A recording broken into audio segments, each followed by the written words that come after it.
वरिष्ठ महामंडलेश्वर श्री सोमेश्वर यति महाराज जी ने बसंत पंचमी के पावन अवसर पर यहां लाल कुआं 25 एकड़ कॉलोनी में पहुंचकर मां सरस्वती पूजन कार्यक्रम में भाग लिया। इस अवसर पर उन्होंने हमारे विशेष संवाददाता रमाकांत पंत से की वार्ता।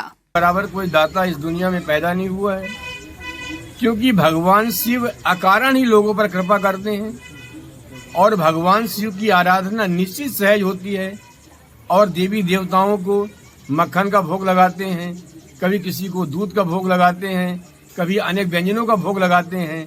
किंतु भगवान शंकर ही ऐसे सुलभ हम लोगों को हैं जिन्हें कुछ भी नहीं चाहिए, केवल प्रकृति ने जो दिया रखा है उन्हीं के द्वारा हम भगवान शिव आराधना करते हैं।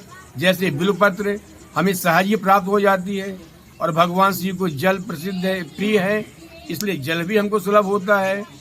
हमारे किसानों के यहाँ जो गौ पालन करते हैं, गाय का दूध सुलभ हो जाता है, इसलिए भगवान शिव को दूध भी मिल जाता है। इसलिए भगवान शिव के लिए कुछ जरूरत नहीं है।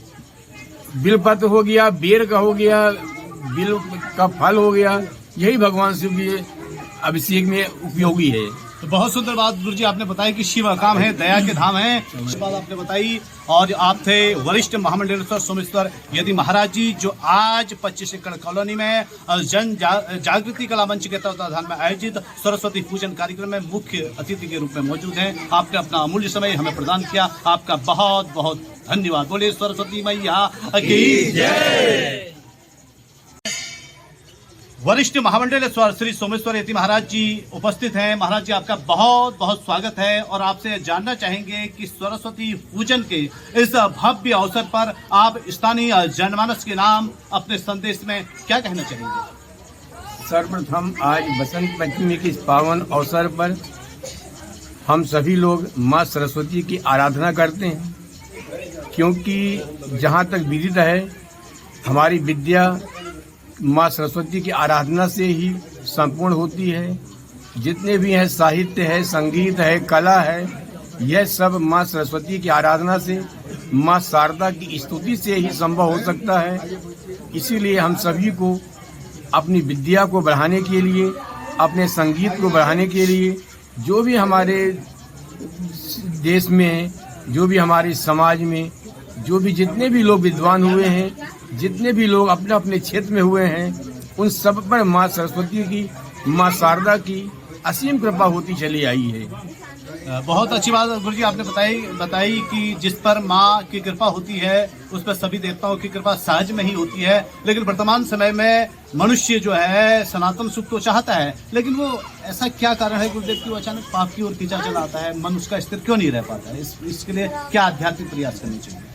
ये मन तो चलायमान बताया गया हमारे यहाँ, और मन एवं मनुष्याणाम कारणम बंध मोक्ष से, मन ही मनुष्य के बंधन और मुक्ति का साधन है। हम मन को जिस तरफ लगाएंगे मन उसी तरफ जाएगा। हमें मन को बलात्पूर्वक धर्म की ओर लगाएंगे तो निश्चित ही वह धर्म की ओर जाएगा, और अगर हम मन को स्वतंत्र छोड़ देंगे तो वह बुरी संगति की ओर जाएगा। इसलिए हमें चाहिए कि बार बार हम लोगों को मन को कस करके रखना चाहिए ताकि वह बुरी संगत पर न जाए। और जितना हम अध्यात्म की ओर जुड़ेंगे, जितना हम धर्म की ओर जाएंगे, जितना हम वेदों के बताए हुए मार्गों पर चलेंगे, उतना हमारा मन शांत होगा और बुरी संगति की ओर नहीं जाएगा। इसलिए प्रत्येक व्यक्ति को चाहिए कि वह अपने मन को ध्यान के द्वारा शांत करके, दीप का ध्यान करके और ओम की स्तुति करें।